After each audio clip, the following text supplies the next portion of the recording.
ॐ स्थापकाय च धर्मस्य सर्वधर्मस्वरूपिणे अवतारवरिष्ठाय रामकृष्णाय ते नमः। श्रुतिस्मृतिपुराणानाम् आलयं करुणालयं नमामि भगवत्पादं शङ्करं लोकशङ्करम्. So today we are going to conclude the second of the four Mahavakyas. We are discussing Aham Brahmasmi till now. Some of these very important concepts are very lucidly, very elaborately described in a well-known book. It's called Panchadasi. It's a very well-known book. It is some kind of a very elaborate introduction to the whole range of Advaita philosophy, written by Vidyaranya, who was associated with the Dakshinamnaya, the Sringeri mart, which is founded by Shankaracharya. So I shall just discuss a few verses from this book, because this is very authentic, and after Shankaracharya's commentaries themselves and the works of his disciples, this comes as the second level of authentic scriptures in expounding the Mahavakyas. So I'm just quoting one or two verses from this Panchadasi. It's got the name Panchadasi because it has got 15 chapters, very elaborate. It gives the brief introduction to the whole range of Advaita philosophy. And it analyzes these Mahavakyas in its fifth section. It's a Mahavakya Viveka, that is the chapter it's called. An analysis, an exposition of the Mahavakyas. So this chapter describes the different aspects of all the four Mahavakyas. So the Aham Brahmasmi, this Mahavakya is expounded like this: Paripurna Paratmasmin Dehe Vidyadhigarini Buddhe Sakshitaya Sthitva Spirannaha Miti Iryate. So Paripurna Paratma, this Atman, this all-pervading reality, it exists in this human body. It exists in this human body. How it exists is explained here in the form of, as a witness of the functions of mind, intellect, thoughts, emotions, feelings, all this. So how does this infinite Atman, Brahman, how does it exist in this world or in this human body? It exists as the witness. So the witness aspect, rather the witness concept, is a very important and very effective way of explaining this transcendental reality. Witness in Sanskrit is called Sakshi. So you can find Buddhehi Sakshitaya Sthitva. So it is the Sakshi, a witness of intellect.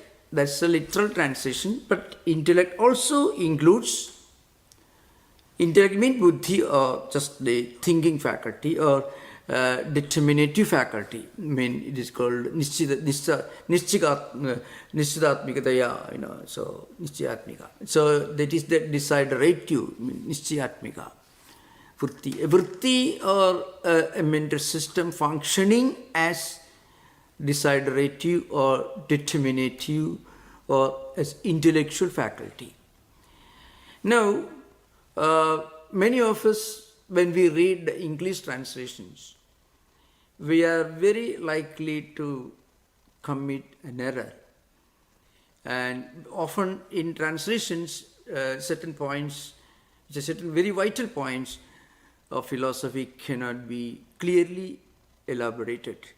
Just like any, a very profound, a very complex theological doctrine of Augustine or Aquinas, or a philosophical idea of Kant cannot really be translated into different language, which is different not only in terms of philological, linguistic aspects, but also in terms of culture, without long elaborative descriptions, which is not possible in any translations. For example, here in this, those of you who are interested can remember, this verse is from a well-known text called Panchadashi, a book written by one of the prominent monks, abbots associated with the Sringeri Mutt, Vidyaranya. And it has got, it's called Panchadashi because it has got 15 sections. And its 5th section deals with the analysis and description of the 4 great statements called Mahavakyas. And the one verse which I am quoting is the 3rd one. And it in a way tries to explain Mahavakya. Paripurnaha paratma asmin dekhe vidyadhikarini buddhehi sakshitaya sthitva spuran aham iti iryate. This is the verse. Now this Paramatma, it exists in this human body as the witness of intellect. This is the English translation. Now, according to one important principle in Vedantic hermeneutics, it's called Upalakshana Nyaya. If you mention one item, then it also may or can include a number of related items. For example, if you mention Netrendriya, one of the 5 senses of perception called the eyes, the sense of vision, let us say. Indirectly, it also implies other senses of perception like ears with which we hear, skin with which you touch things, and the tongue with which you know things by taste, and so the nostrils with which you know the existence of things which gives you smell, and so on. So if you mention one, the other related aspects also may be implied. It's called by implication. So Upalakshana Nyaya. Nyaya means. It's a very interesting, the Hindu Vedanta hermeneutics so very elaborate. As I mentioned this earlier, Kage Bhyo Dadi Rikshatam. So you should, and mother tells her child, son, be careful, and she puts a pot of yogurt, curds, in the sun, which is a practice in ancient times in the tropical countries. And then he tells the son, be careful, some crows may come and eat this curds or yogurt in ancient times. So it means you should protect this yogurt not only from crows, but also from cats, dogs, other animals which may come and eat it. So the child cannot say, my mother only asked me to protect the yogurt from crows or other birds. So if a dog comes and eats it, I don't have to worry about it. There's no excuse. So it implies so many other things. Like that, when this particular verse tells you, it is buddhehe sakshi, witness of intellect. It also means witness of mind, the entire mental system, memory system, the sense of ego identification system, and also our speculative system. So one way of explaining or describing Atman is, it is a sakshi, it is the witness of everything. Now how and why do you call it witness? A witness performs 2 functions. First, the witness should be aware of what it has witnessed. Secondly, the witness should be very careful not to be involved in what it has witnessed. So, an important thing. So, it is called bodhrutvad, audasinyatvad, sakshitvam. You are a sakshi because you should be aware of what you are claiming to be a witness of. At the same time, you should not be involved in that. So, Atman is not involved in any of the activities of the senses. But Atman is aware of everything. Atman is of the nature of universal awareness, prajnana. At the same time, it is not entangled, it is not attached to anything. So that's why now buddhehe sakshi means the witness of intellect also means the witness of whatever is happening in this world at the physical level. Atman is the essence of its awareness without being involved in it, without being attached to it. Now, and how do we normally identify this aham? It is I, the I ideal. That means it is the self-knowledge can only be designated the I, not identifying with any of the five senses or body or mind or anything. Beyond everything, there is one I within us, and that I is the witness of everything. Now here you can see this concept of the absolute reality can fit in only with the non-dualistic or Advaitic concept of Godhood.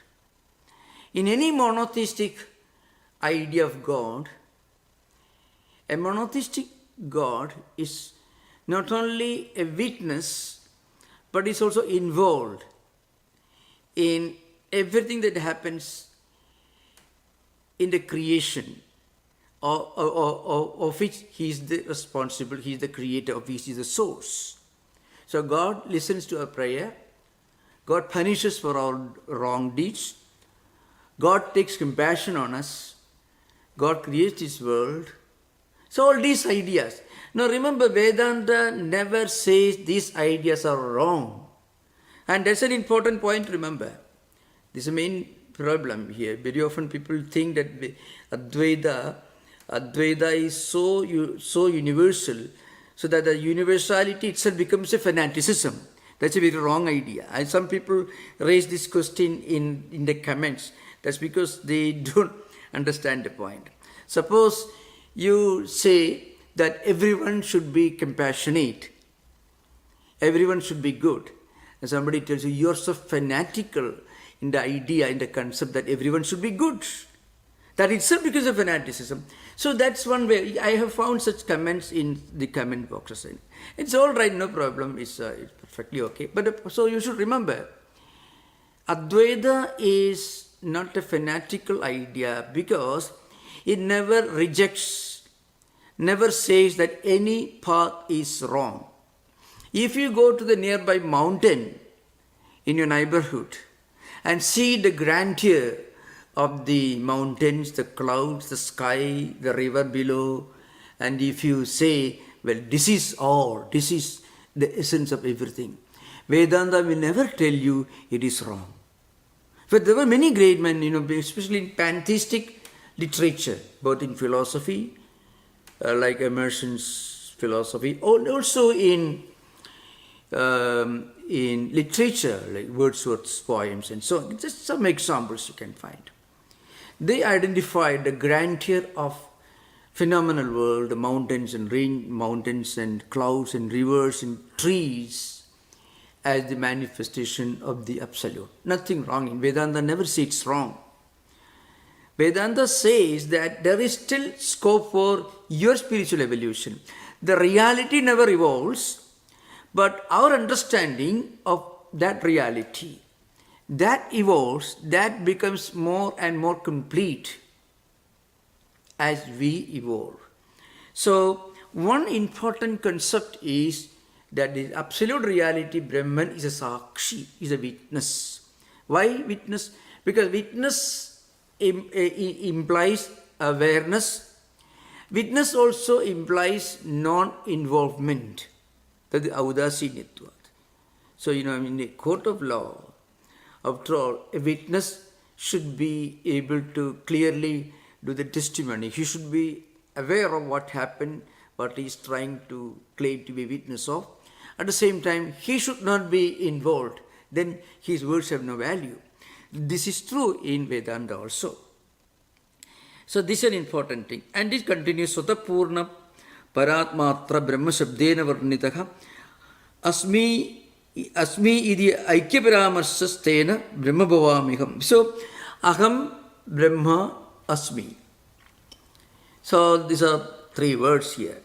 So, here, the scripture tells you that by nature, Sotaha Purnaga, by its very inherent nature, it is complete, infinite. So, and because it is infinite, it is all accommodating, all encompassing. It is called Brahman. At the same time, the word Asmi, that is, I am, it denotes that identity of Aham, the Jivatma, and Brahman, the Paramatma. Again, we have to remember the old principle. Here, Brahma, in its literal meaning, doesn't appear to be logical in this context. So, you should take the implied meaning. The implied meaning of Brahman is the all-pervading, the witness, the omnipresent, the transcendental, absolute reality. And Aham, I, not the physical body, not this body-mind complex, but behind and beyond this body-mind complex, there is that presence of the divine spark within us. That these two are the same. This is the implication. Now, one important point to remember is, of course, this continues. Actually, this text is very elaborate, so I'm not going beyond this particular limit. But I want to emphasize one and very important aspect of this. I mentioned at the very beginning that when you analyze the Mahavakya, it gives you a route, sort of an idea of the journey from many to one, from external to internal, from gross to subtle. So, when a spiritual seeker listens to the Mahavakya Tattwamasi, it gradually it strikes a kind of an idea in that person's mind. That depends upon the spiritual seeker's own spiritual evolution. Those who are highly evolved will immediately understand it. Those who are not so highly evolved will not understand it.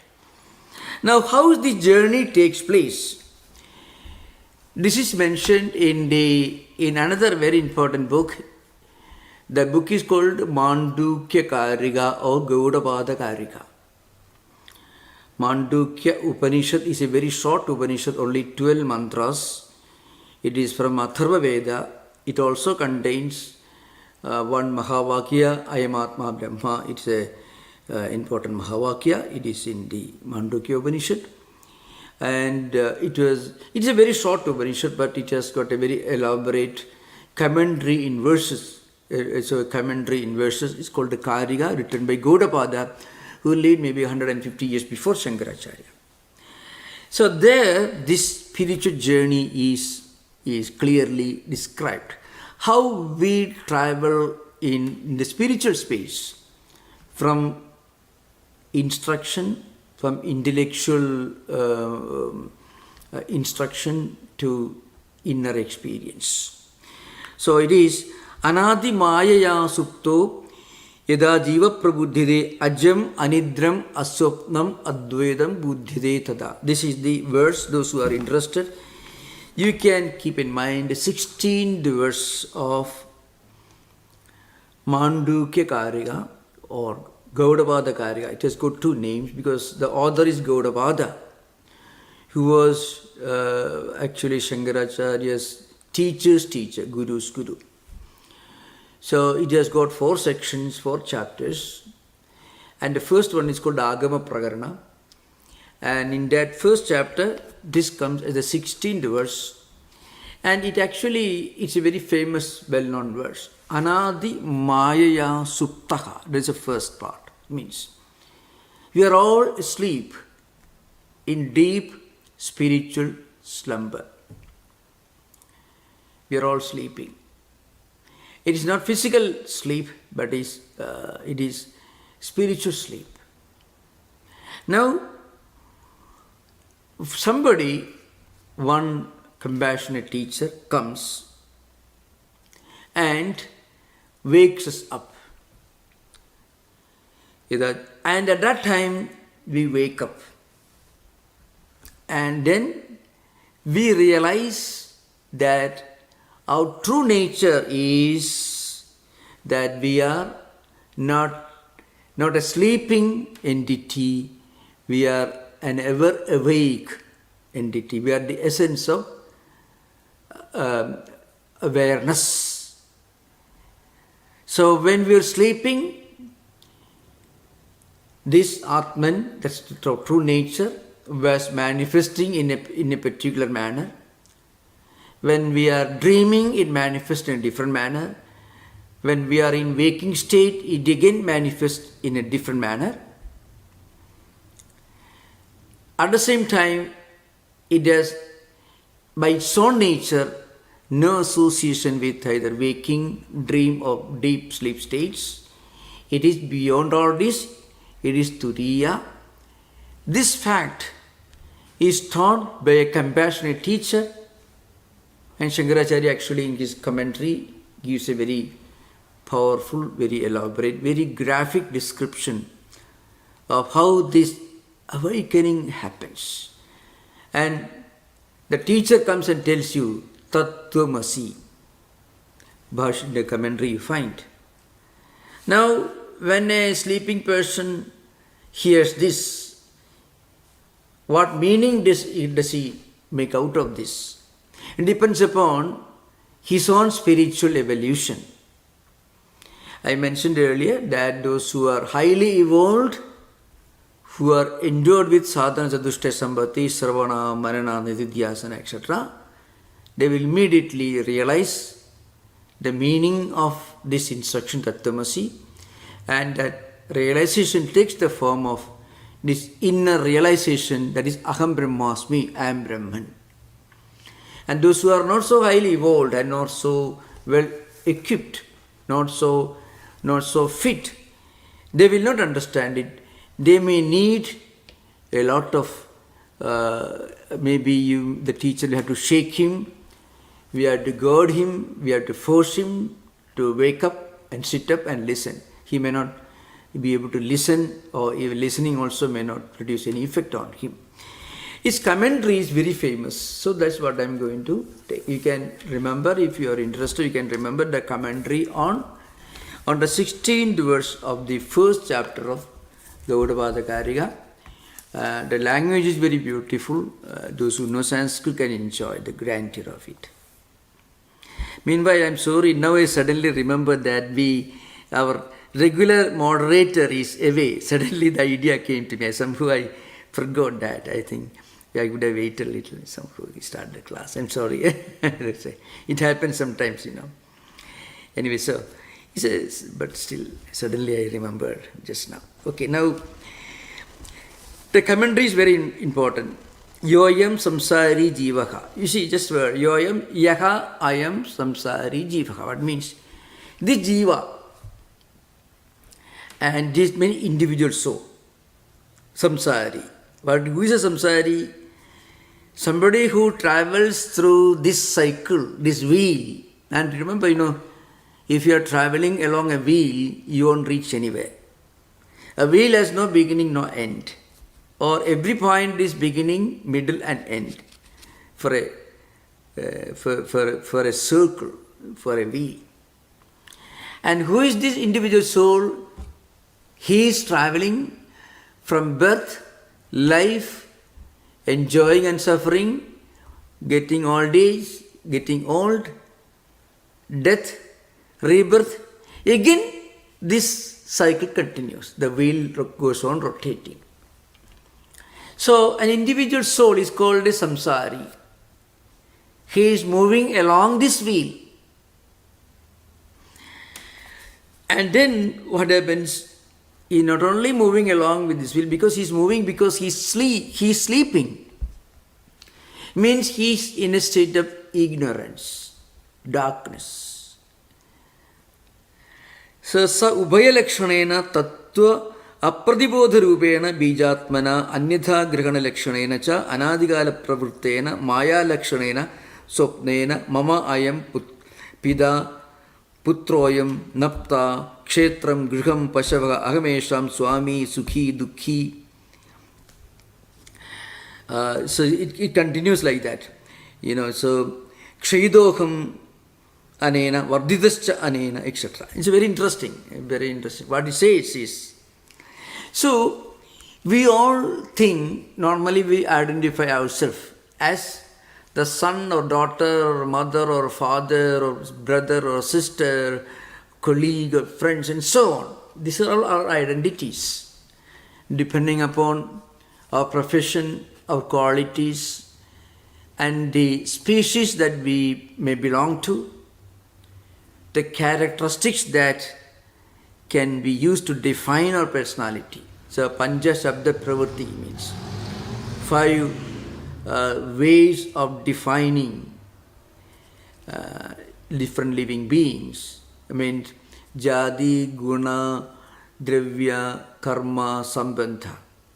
What species one may belong to, with a human being, Homo sapiens and so on. And then he is a good person, bad person, he is tall or short and so on.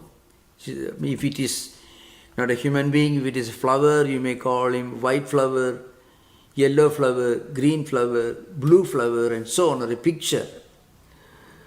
Or one may associate, one may define oneself for another person like, he is my brother, he is my father and so on. And sometimes we define ourselves sukhi dukhi. I am happy, I am unhappy and so on. Anena kshaitaha anena varditaha means I lost certain things and I got certain things. I have increased some of my wealth. I have lost some of my wealth. Like that, winner, loser and so on. In these different ways, we are defining ourselves, we are explaining, describing ourselves. Our self-definition is based on our wrong notion that we are this body, mind, complex and nothing else.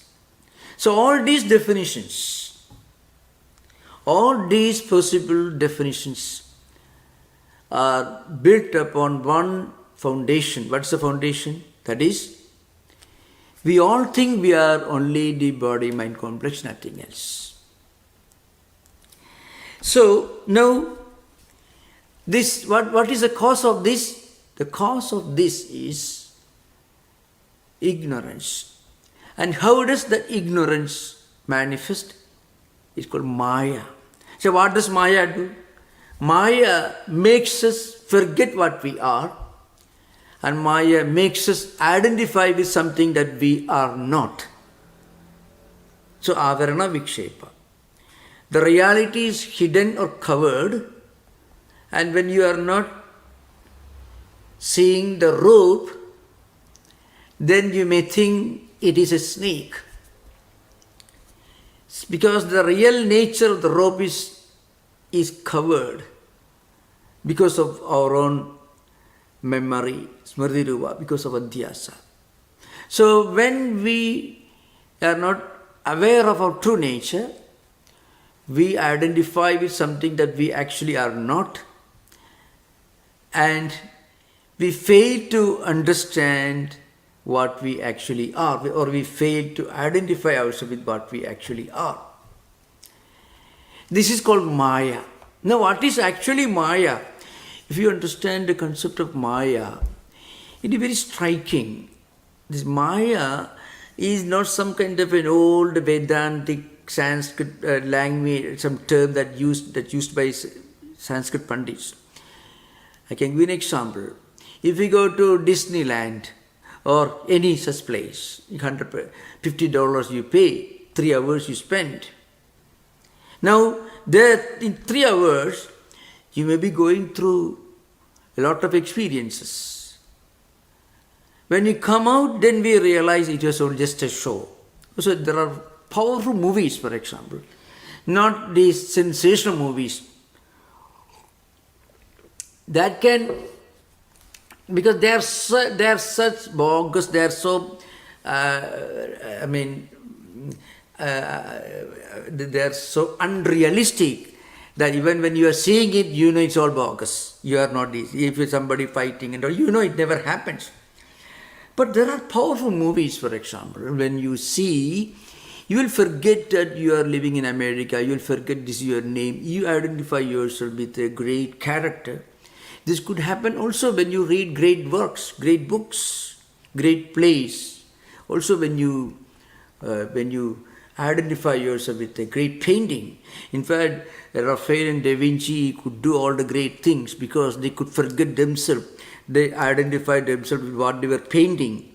The great musicians could forget the world and also themselves and could identify themselves with the great music that we are composing. That is as true of Beethoven or Mozart or as Tyagaraja or any of the great spiritual musicians of India. Because unless you forget the empirical reality around, you cannot really produce a great movie, a great painting, a great novel or great short story or anything. Now what happens, during that time when you forget yourself, your empirical background, world around you, you are living there. I can give one example. So in Tolstoy's War and Peace, there is a conversation between a highly idealistic French soldier who is a follower of Napoleon. Napoleon's invasion of Russia is an important theme in War and Peace. And so it's very interesting, very huge work, literary classic, with so many characters, scanning through such a large space, geographical area and so on. So there is one conversation between a poor, humble, illiterate Russian soldier and a highly idealistic French soldier.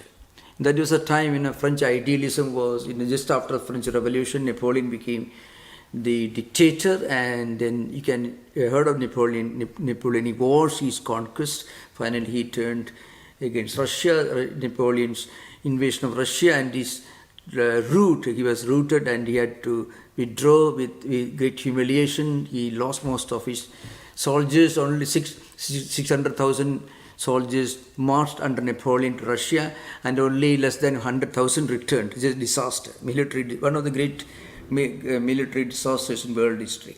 So there is one important conversation between a humble Russian soldier, naturally illiterate, rustic person, and a highly idealistic French soldier. They are enemies actually, but they're friendly conversation.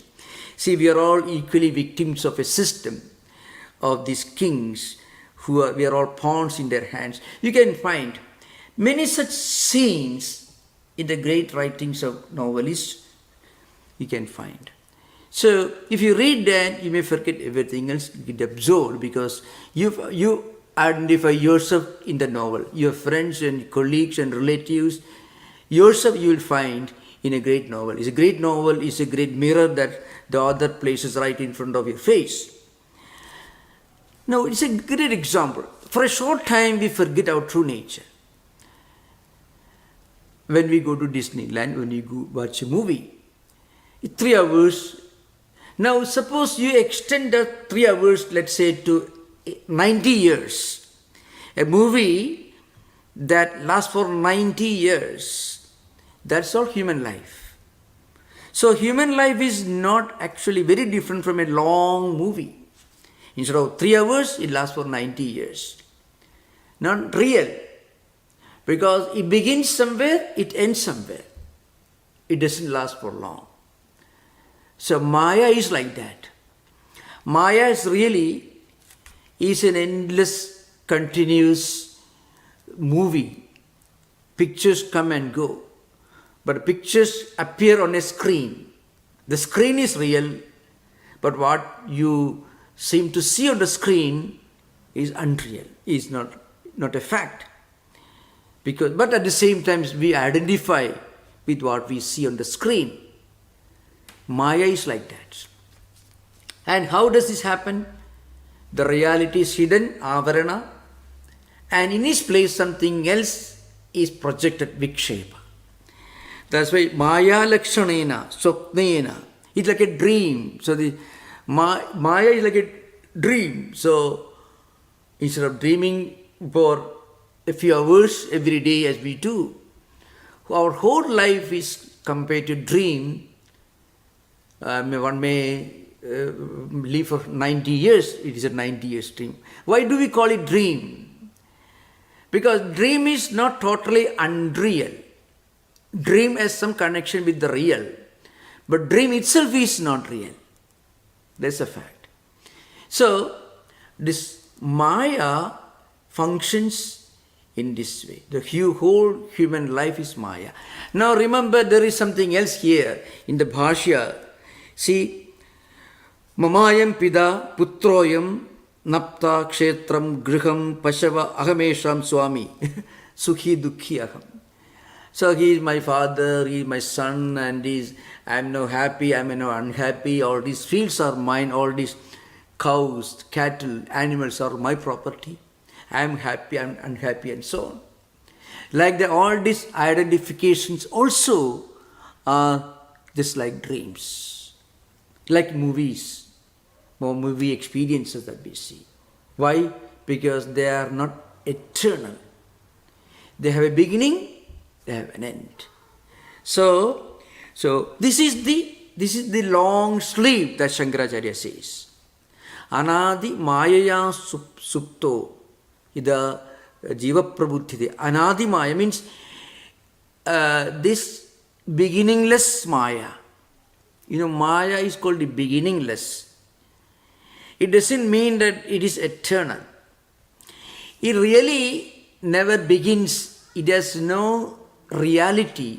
Something which really doesn't exist, but we imagine it exists. It has no beginning. To have a beginning, even the empirical world, it should have a beginning. It should be physically verifiable. But something which really doesn't exist cannot have a beginning. But then Maya has an end. Why? Because when we wake up from this Maya, from this eternal spiritual slumber, then we realize, oh, it was all dream. It was just, I was seeing all this within the movie theater, in the Disneyland. Outside Disneyland, it doesn't exist. Again, in fact, the commentator says, Ityevam prakaran swapman sthanadvepi pasyan suptaha yada vedantartha tattva abhignena paramakarunigena guruna na sevam tvam hedupalatmaka kintu tattvamasi iti pratibodhimanaha. So then a great teacher comes. A great teacher wakes up this sleeping person. Sleeping in a spiritual sense. And then he tells him, look here, you are not this physical entity. In reality, you are something much more than that.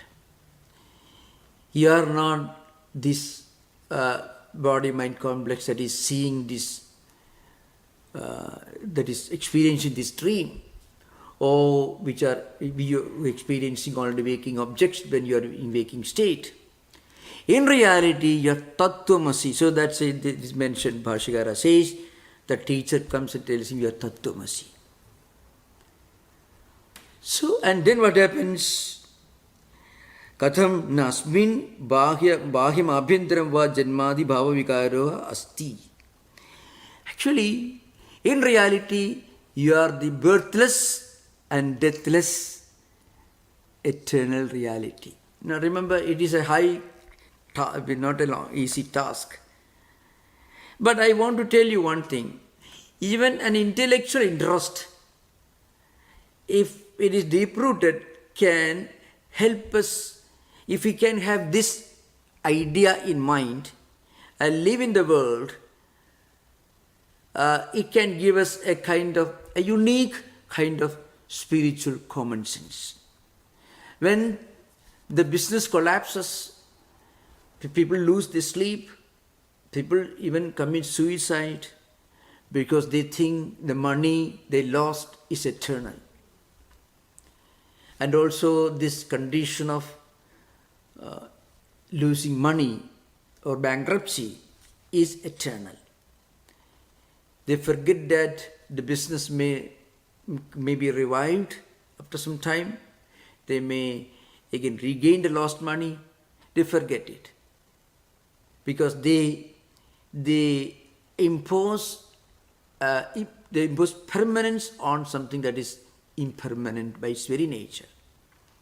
So the idea that everything in this world is essentially unreal in the absolute sense, so in like a dream, that can be a very wonderful way of analyzing. Again, it is not a tool for psychological counseling. It is stark reality. We all know that this world can and never be permanent. Never. But we forget it. We may know intellectually, and but this intellectual awareness we are not able to translate into a useful, handy tool in our hands when we confront problems in life. So, even an intellectual understanding, this higher philosophy, can give us a kind of spiritual common sense. So Shankaracharya says, when you're asleep, then parama karunikena vedantartha tattva abhijnena guruna na sevam tum hedubalataha, means kintu tattwamasi. You are not this part of this flow of cause and effect, of actions and the results. You are not this body-mind complex that enjoys and suffers, that is happy now and unhappy next minute. But you are beyond all this. You are Tattvam Asi. You are that eternal reality, the Atman, that you are seeking. You are non-different from it. So, and then he says, Nasmin bahima abhendrava janmadi bhava vikaraha asti. You are beyond birth, you are beyond growth, beyond evolution, beyond decay, beyond old age, beyond death. Now, this is called spiritual awakening. So, when a person gets this experience of Aham Brahmasmi, it is called spiritual awakening. It has got two dimensions. In the traditional school, a student goes to a hermitage, stays there for long years, practices meditation, spiritual discipline, studies scriptures, and then meditates for long years. He may realize in this life, maybe next life. But in modern times, even as an intellectual idea, this has got a great significance. Because the fact of the fundamental impermanence of everything in this world, which has got a beginning and end, it has got a great significance. That's Shankaracharya says, Janmadi Bhava Vikaraha. So, Janma Adi, birth and so on, birth, etc. So, everything in this empirical world has to go through these 6 changes, called Shat Vikaraha, 6 changes. Jayade, Asti, Vartate, Viparinamate, Apakshite, Vinashyati, means something coming to existence, then exists for some time, then grows, then evolves, and then decays and dies out, only to be reborn again. These are the 6 changes. So also every action produces a residual effect called vritti. It becomes samskaras, vasanas, and accordingly we do things. And again we accumulate new and new samskaras and tendencies. And accordingly we are born again. And under the influence of our accumulated samskaras and tendencies, we do things, we live our life. And this cycle continues. All these happen because we are ignorant of our true nature. That ignorance of our true nature, the ignorance of the fact that we are Atman, that is compared to this long, beginningless spiritual slumber. And what is the meaning of waking up? When you read these books, you get the idea, oh, actually, I am not this body, mind complex alone. I am not this person who made all this money, now lost, stocks are collapsed, so I don't have to worry about it. No, I am not this person, I have something else. I am much more than a businessman, or a banker, or a stock exchange professional who worries, who devastated by the loss of money. I am rather much higher than that. So, you can find Vedanta has 2 dimensions. One is this spiritual common sense dimension, and of course the traditional spiritual experience, anubhuti, that's a higher level. That's a matter of long years of spiritual practice. But even as an intellectual concept, it has got a tremendous meaning and relevance even in modern times. So with this, we are concluding the Mahavakya from Yajurveda, from Bhagavad Upanishad. It's called Aham Brahmasmi. Now you can have interaction. Mr. Swamiji, yeah. Is the Panchadashi by Vidyaranya considered a Prakarana Grantha? It is the most important Prakarana Granthas. Prakarana Granthas can be a very important work, especially if you take Viveka Chudamani and Panchadashi. And tiny Prakarana Granthas are the Atma Bodha, Tattva Bodha, which are very simple on definition. So, Panchadashi is the most elaborate introductory work. In fact, before if somebody takes up Bhashya literature, you are expected to study Panchadashi. So all these Avachedavada, Abhasavada, Bimba Pravimbhavada, all Drishti Srishtivada, Srishti Drishti, we are going to discuss in next session, in the next coming sessions. All these you find very elaborately described in Panchadashi. So all these ideas are taken from Shankaracharya's Bhasha, it's like an ocean. And Vidyaranya put them all together in metrical form and wrote this most wonderful book. He was a very interesting personality, one of the greatest names during the belonging to post-Shankarite times. Okay, thank you. You have a YouTube series discussing the Panchadashi? I have not done the whole Panchadashi on YouTube. I have done Viveka Chudamani. Panchadashi, after finishing this series, I may take up. It's a very interesting, Actually, I want to tell you something very important. And now look here. All these texts can be elaborately taught only in an in-person session. This should be understood. Even the best of online session can only be an approximation.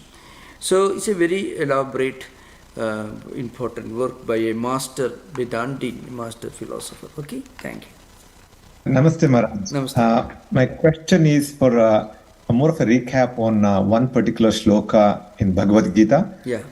There is a new movie that has been released on Robert Oppenheimer. Oh, yeah. And there is a long conversation about his quote, and I am the destroyer. It is from the chapter 11:32, where he says, Kalosmi loka khayakrut pravruddho lokan samahartu. Yeah. That Kalosmi one. lokakshayakrut means, lokakshayak means the termination, the culmination of the world. So, I am the one in the form of Kala, time, the eternal, almighty, omnipotent time. And Lokakshayakrut, the one who becomes the cause of the destruction of the universe. So, the origin, existence, and the culmination of the universe happens within the canvas of time. So, one way of explaining God as the creator God is actually nothing but time. Time with the capital I. Time not normal as normally used. So what's the time now? It is 6 o'clock, it is 7 o'clock. Not in that sense. But time, the very time concept, which actually it transcends time. Now, time as a philosophical concept transcends time. It's an important thing. Because time takes place within time. Time here means the infinity, the infinitude, the eternality, the eternal, the immortality. That's what it means. It's Lokakshekru pravutto. Lokan samahartu. You just can read, at least you read. Once more you read.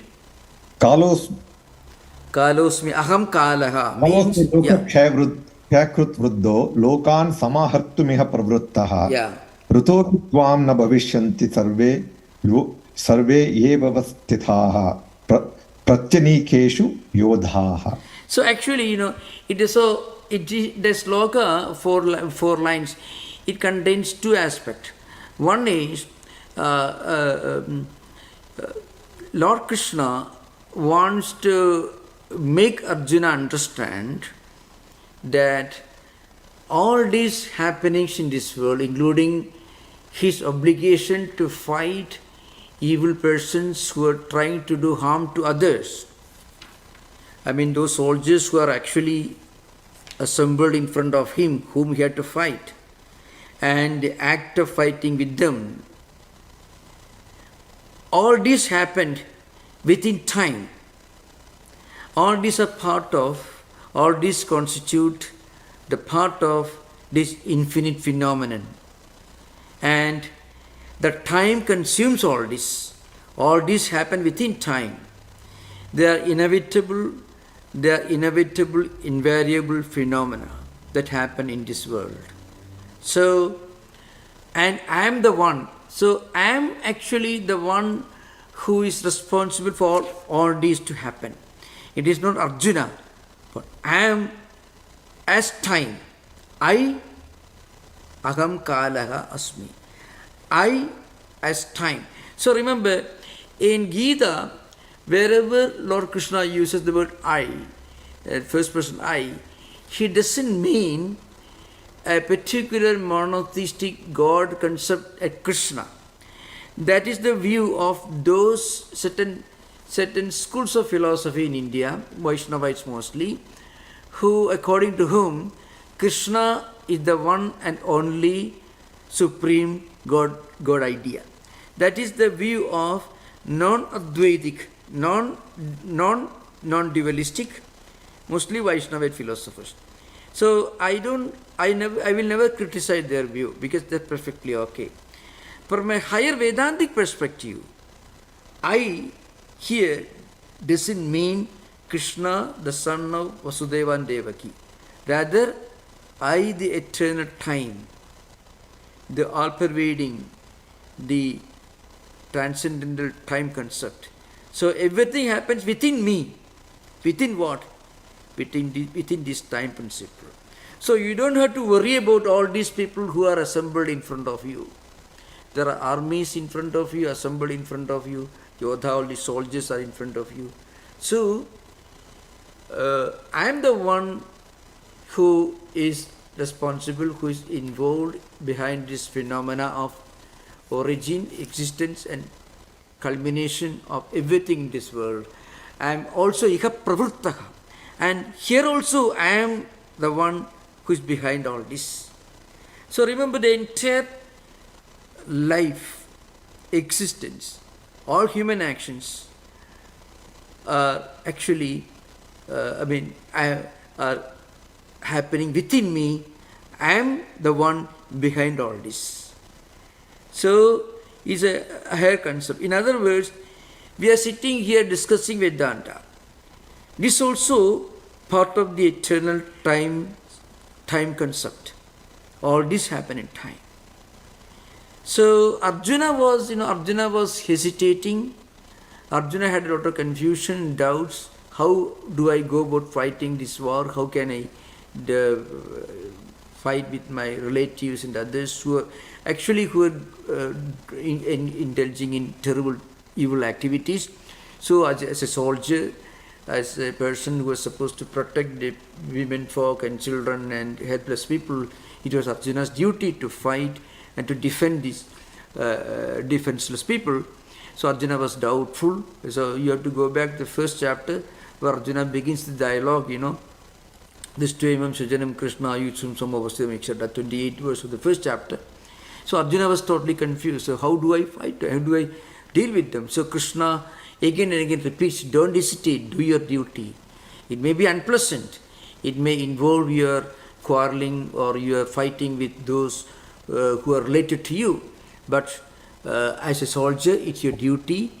So again, it's not an exhortation for violence. Rather, Krishna was telling Arjuna to fight so that there be less violence in this world. If Krishna had not exhorted Arjuna to fight, there will be more violence, more bloodshed and more injustice, more terrible things happening. So to prevent that from happening, Krishna's primary responsibility was to inspire Arjuna to do that. Therefore, all these things happen, even this Manhattan project, the explosion, this atomic project experiments, all this happened. That gave him a sense of the infinity, sense of infinitude, sense of the highest transcendental, some higher power behind everything, in which everything happens. And that higher power is the eternal time. So you don't have to worry about fighting with a man like Duryodhana, who was his cousin but an evil person, like Hitler or Joseph Stalin. That is Arjuna's duty, to fight these evil persons. You don't have to worry, which happens all the time. They were born, and you are also born to counter them. So both happen in time only. Remember, this is an interesting thing. So you can imagine, in the world you find there are terrible people, sometimes are born, and there are also wonderful people who are born to counter them. Both happen in time. Arjuna's role was to counter the evil activities of the evil men, like Duryodhana, Dushasana and others. And so both happen in time. So why do you hesitate? All this happen. So here the most important point is aham kalaha. Don't worry about anything. You can imagine, suppose you have any problem, any confrontation, any conflicts in this world. Suppose you say everything happens in time. Time is eternal. And here again, you have to understand time as the eternal, immortal reality, the supreme spiritual principle, not as time concept as we understand in practical life. I don't know if it's clear to you or not. Yes, Maharaj. Yeah, I think it is very apt now why he mentioned that when he heard about the bomb being dropped on Hiroshima and Nagasaki, which he did not have insight into it. His permission was not sought, but it was more of an exclamation relating to Bhagavad Gita. Thank you, Maharaj. Because everybody is another important thing. There's an important element. This Oppenheimer was involved in these experiments for a very long time.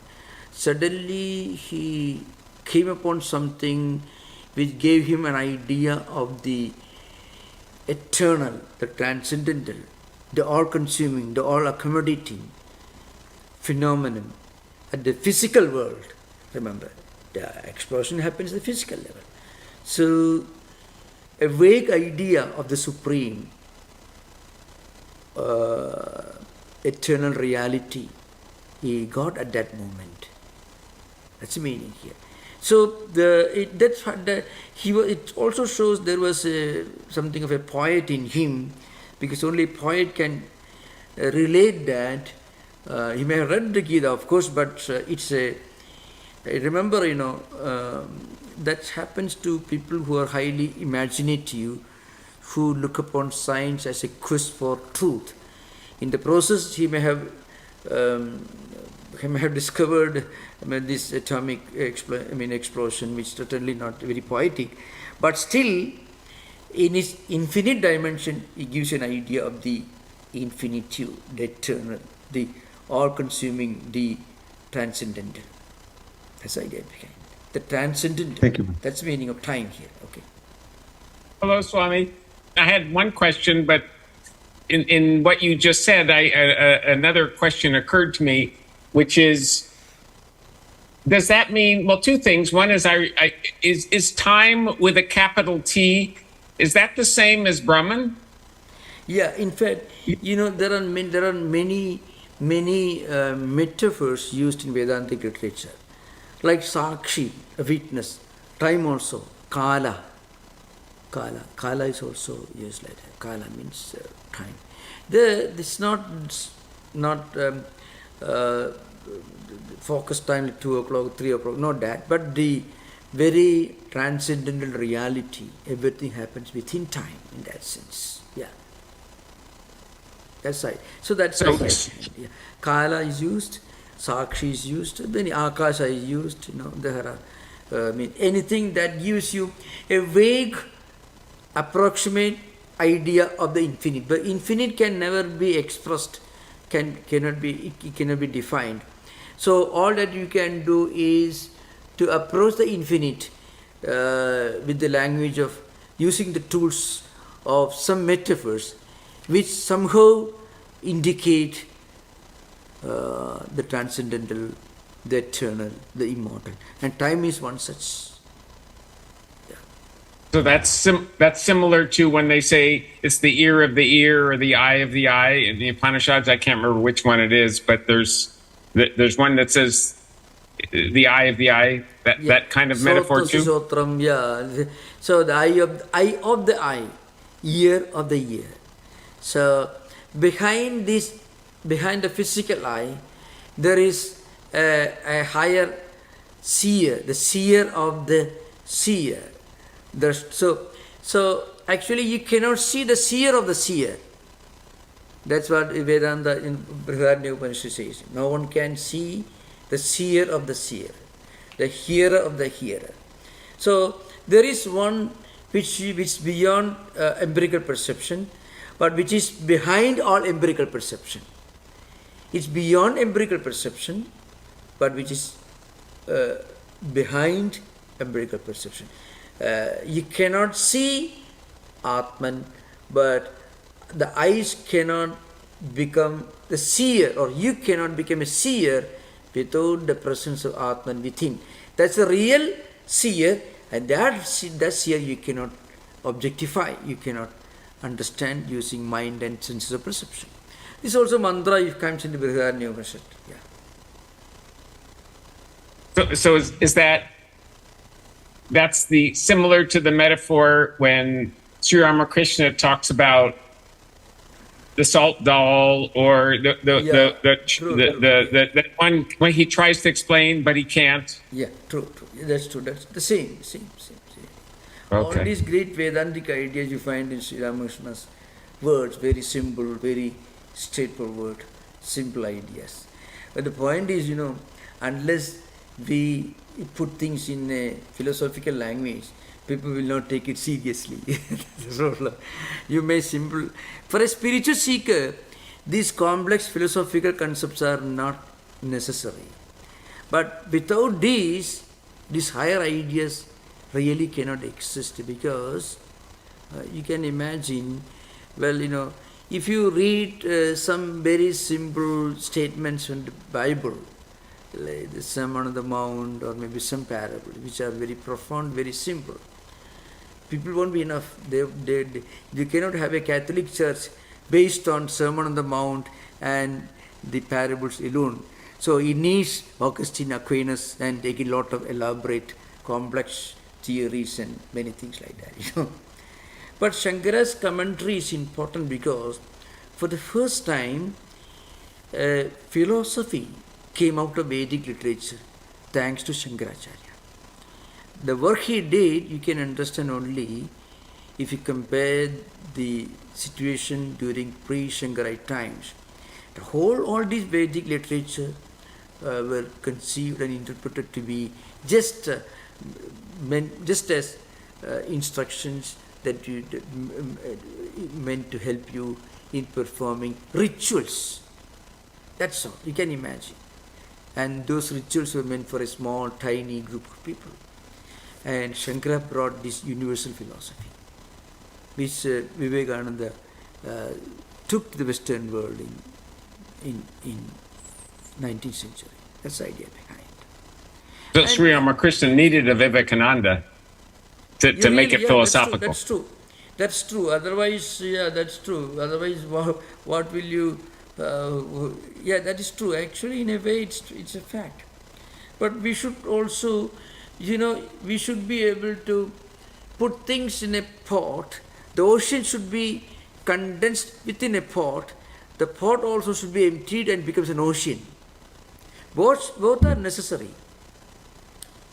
You have to condense the whole ocean into a pot, but when that pot is poured, it should be able to spread all over the ocean. So this is an important thing. From Vedas, this pot, he condensed the whole thing into Vedanta philosophy. Actually, the Upanishads altogether, the 10 Upanishads that Shankaracharya wrote, they commented, they constitute only a very tiny fragment of the entire Vedic literature. Aranyakas, Brahmanas, Samhitas, Upanishads, all this together. And among the 180 Upanishads in full form available, you can get the names of nearly 240 Upanishads, and of them about 180 Upanishads are now available, and of which 108 Upanishads are very important, of which 36 Upanishads are very important because they are mentioned in Muktiga Upanishad. Of the 36, 10 Upanishads are important because Shankaracharya wrote a commentary on it. So this philosophical discussion can be found only in these 10 Upanishads, which actually constitute a very tiny fragment of the huge Vedanta literature. So you can find the whole ocean condensed in the pot. And the pot, if you put in, if you take out, if you break the pot, is the whole ocean. So that's why the tiny pot spreading all over the world becoming an ocean, the whole ocean being condensed in a tiny pot. This idea.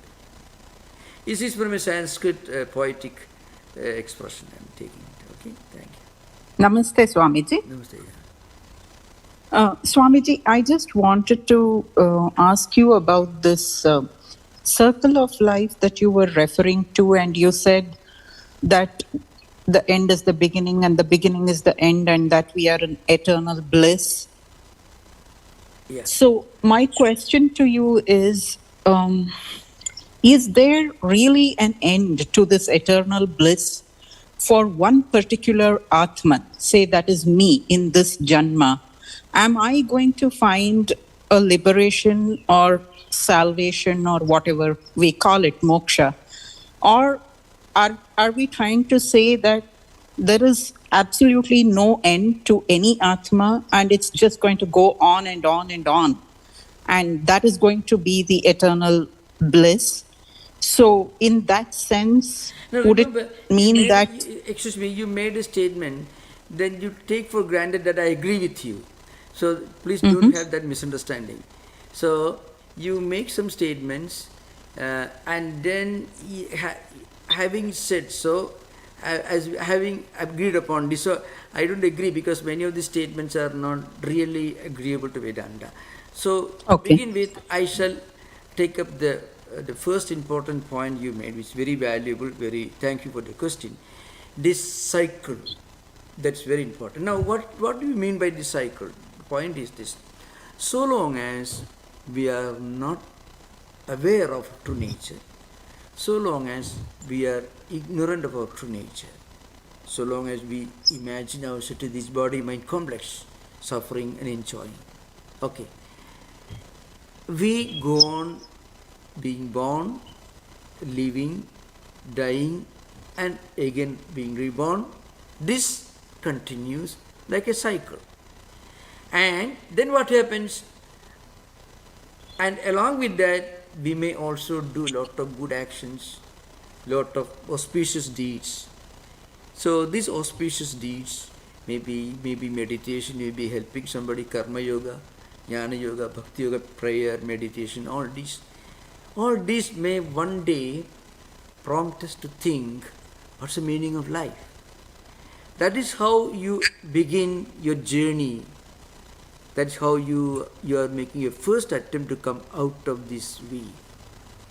And then you may take an interest in Vedanta, in bhakti, in devotion life, in prayer, or doing good things, karma yoga, whatever it is. And that's how we begin our spiritual journey. And this may one day take us, not in one life, but it may take several life cycles. May one day it may take us, it may lead us to the highest realization. We are not this body-mind complex alone. So at that time you find, well, I am not this traveler in a wheel, being born, the suffering, enjoying, dying and reborn. I am not this. I am the eternal Atman. Again, this is not a concept. This is an experience that actually comes to us as a natural and inevitable result of our spiritual sadhanas. So remember, the wheel that you mentioned, what is the meaning of saying that it is beginningless? Because it's a wheel of false identities. False identities. We imagine ourselves to be the physical body.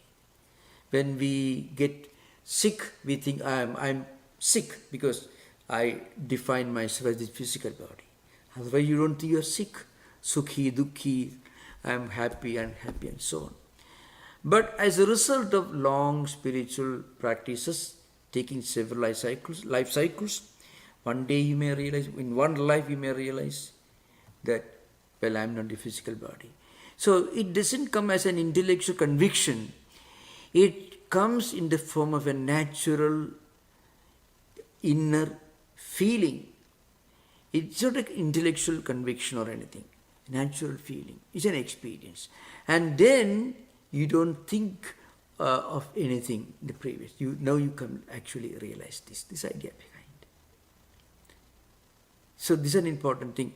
I wanted to first address the important point you made, this cycle. Okay. Okay, please continue. Please continue. Next, please. Yeah. What I want to know is, when and if we have this experience, do we then become one with the Atman and we are not born again? Is that the belief, or that is my question, or that Atman has to come back again and travel from like a rebirth, like a new soul again? It is not that we become something. Rather, we begin to realize what we are, and we begin to realize that till now, till this moment, we were living under false identities. It's not that we become anything. See, in Vedanta, you don't become Brahman because you're already Brahman.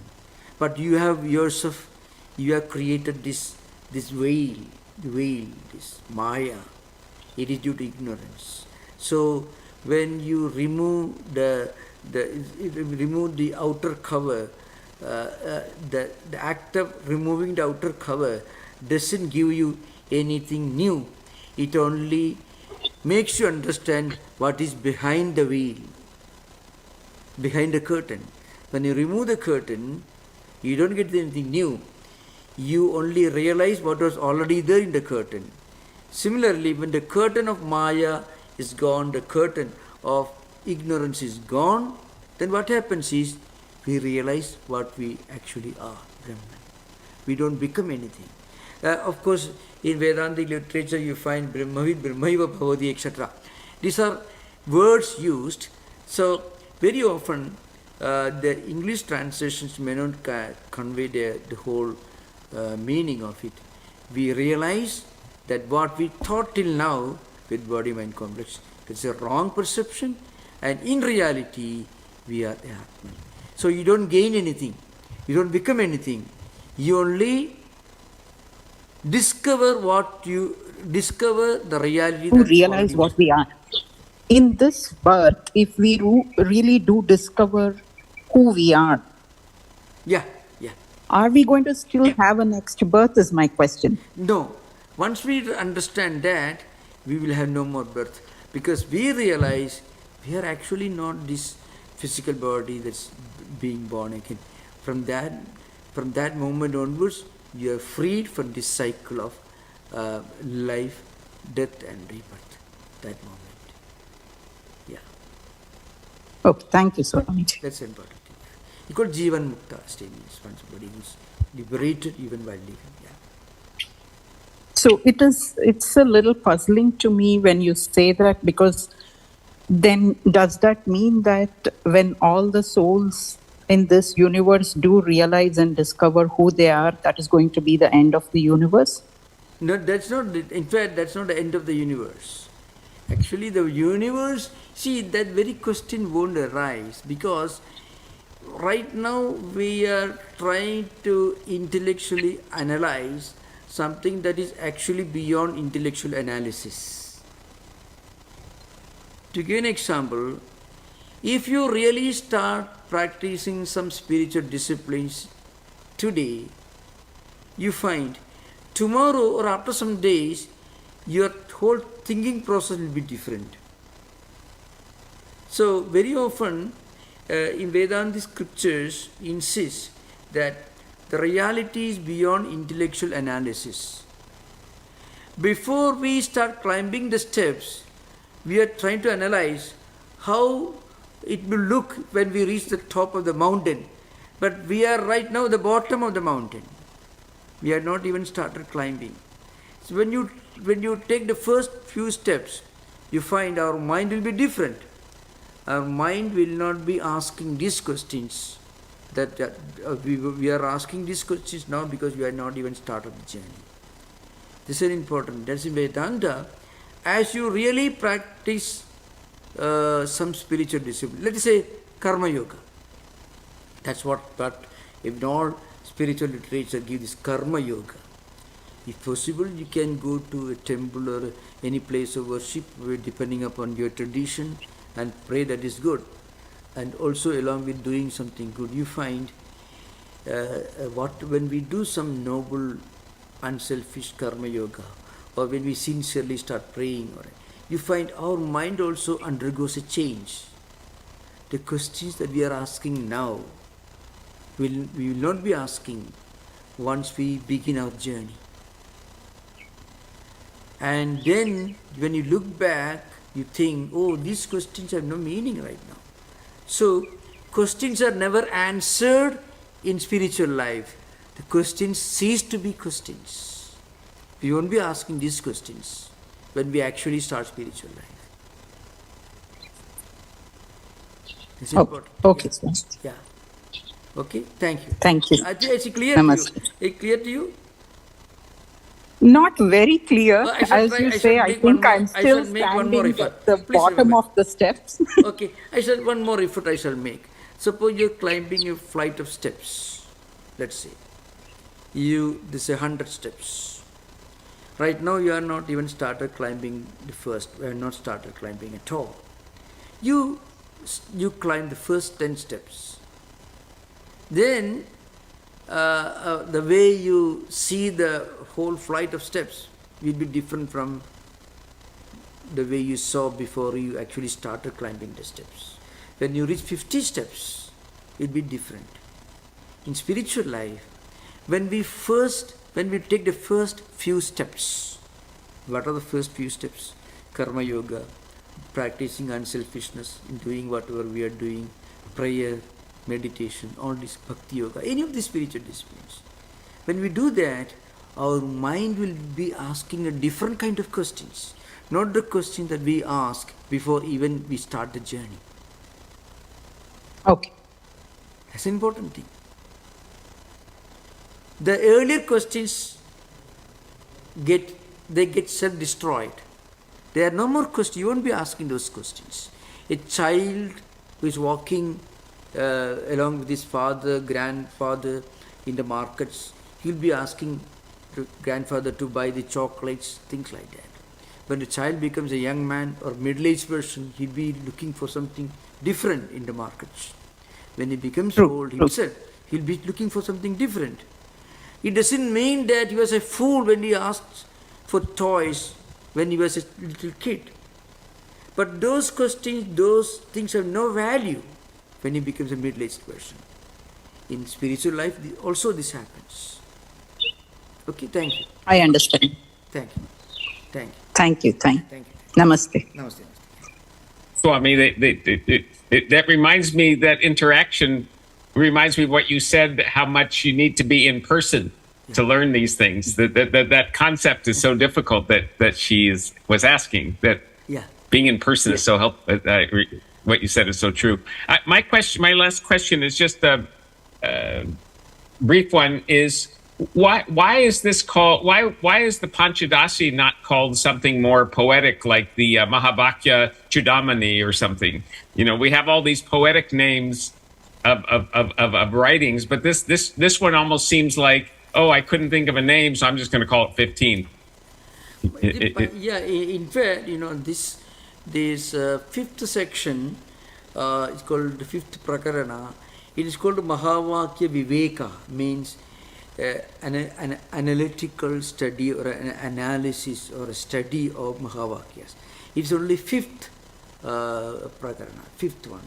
It has many other subjects discussed. Some of the very profound metaphysical ideas, ontology, ontological ideas, all these are discussed very elaborately. Different concepts in Vedanta, all based on different bhashya literature, but properly analyzed in Panchadesi. That's all. So the fifth section you can read. Panchadesi may be available in online, perhaps the English version. You can read the fifth prakarana, maybe it deals with the analysis. Mahavakya Viveka it is called. Okay, thank you. Fifth one, okay. David, even a minimalist title can be even stronger for it, poetically speaking. Yeah. I like that title a lot. Thank you. Namaskar. Om Shanti Shanti Shanti Harihi Om Tat Sat Sri Ramakrishna Pranamastu.